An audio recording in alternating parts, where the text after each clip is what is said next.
world of The Last of Us is dangerous. Unless you're living in a protected area, there's something lethal around every corner. Once you venture out of your home, you're in danger. And where we're taking the story and where we're taking Ellie is like each step of the way, she's putting herself in more and more danger to bring these people to justice. I would say that the world, in every sense of the word, is bigger than Last of Us Part 1. Both in scale and the amount of physical space that exists for you to explore, for you to encounter other people. Yeah, this route has its perks. Our hope is to make every corner a challenge, make every decision hard for Ellie. And so we do that not just in the gameplay you experience, but also in the level design. So part of that is making certain experiences really hostile, be it through weather or through rivers or craggy cliffs or slick snow. But we also use it in terms of how blind the player is. Like, what can they see? How safe do you feel? Can you see a threat coming around the corner? You never know if the bullets in your gun are going to be enough. You never know if you can stop and bandage your arm. You can never fully breathe. And we want you to be in alignment with Ellie, who can never fully breathe when she experiences this trauma. For Jackson specifically, we wanted to make it feel like a very close-knit kind of community that's focused on family, focused on sustainable ways of living. I obviously have the hydroelectric dam generator that's powering the town, so we have, you know, electricity in Jackson, which is not something that maybe players would expect to see in the world. But given that we're further in time, we wanted to show that there are certain people dedicated in the world to rebuilding a life that doesn't revolve around killing people and scavenging.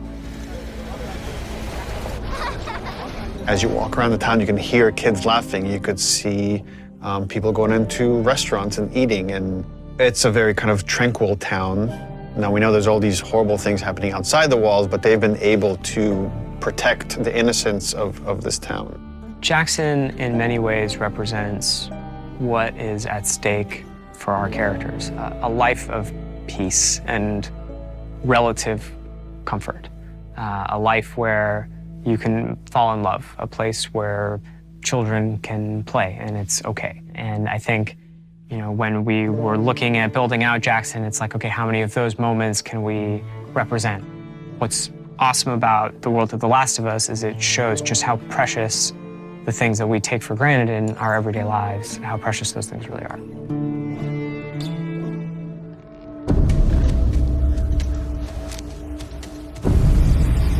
Seattle, compared to Jackson, is very different.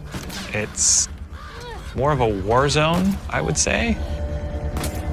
Part of the interesting thing with Seattle or the Pacific Northwest is that there's all this rain and all this foliage and wildlife, and it's this very lush area that if someone were to settle down, it'd be a pretty good place to settle down, just as far as the kind of fruit you can scavenge, the animals you can hunt. And then because it is so lush, because it is so teeming with resources, is why there are multiple factions trying to fight over those resources. One faction you run into in Seattle is the Washington Liberation Front. When the outbreak happened, the military took some pretty drastic actions and quarantined parts of the country. And this was their way of protecting the population that has survived this horrendous outbreak. And because of that, it led to a rise of these resistance groups. And in the first game, we saw the Fireflies.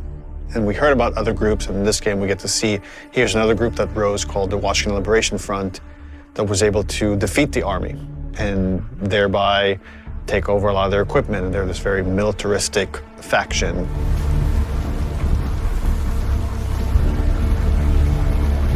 And at the same time, you have the Seraphites.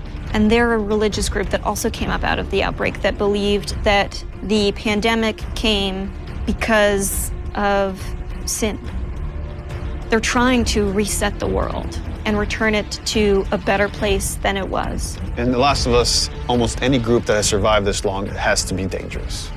If you're not dangerous, you're not going to survive. You're going to become someone's victim. And the two factions you run into are both very dangerous. The WLF has a lot of military equipment that they're able to use to defend this area, and they have large numbers, whereas The Seraphites are very quiet and stealthy and able to use the large amount of foliage to their advantage, and they fight more in this kind of guerrilla warfare. How you deal with them is going to be different because they have different language, different communication style. The scars will whistle to each other with this different language. And they have some of the stuff that you have. You have a bow and arrow, they can hit you with arrows and impale you, and you have to pull the arrow out. They have big sledgehammers and melee weapons. The WLF, they have trained dogs that will sniff and attack you. Dogs are a new level of threat that Ellie hasn't had to negotiate before, and hopefully they create a new complicated choice for the player. We saw in them an opportunity to challenge people's perceptions of what a combat setup can be. We wanted to find really hard choices. The dogs themselves have names. They're called out by their owners. We wanted every setup to be challenging. That smell. Looks like infected did this. How many do you think it would take to bring down a moose? Infected are still a threat in this world. We wanted to take first our basic classes that we had in the first game and say, okay, what's different about them now? So we'll have scenarios where way more runners, like we can have hordes sometimes of runners coming after you, and it might be about just escaping because the odds are just overwhelming. You know, this thing just keeps mutating. There's certain evolutions of infected that you haven't seen before, certain new classes. There's the shamblers, which kind of have these exploding acid clouds when you get near them.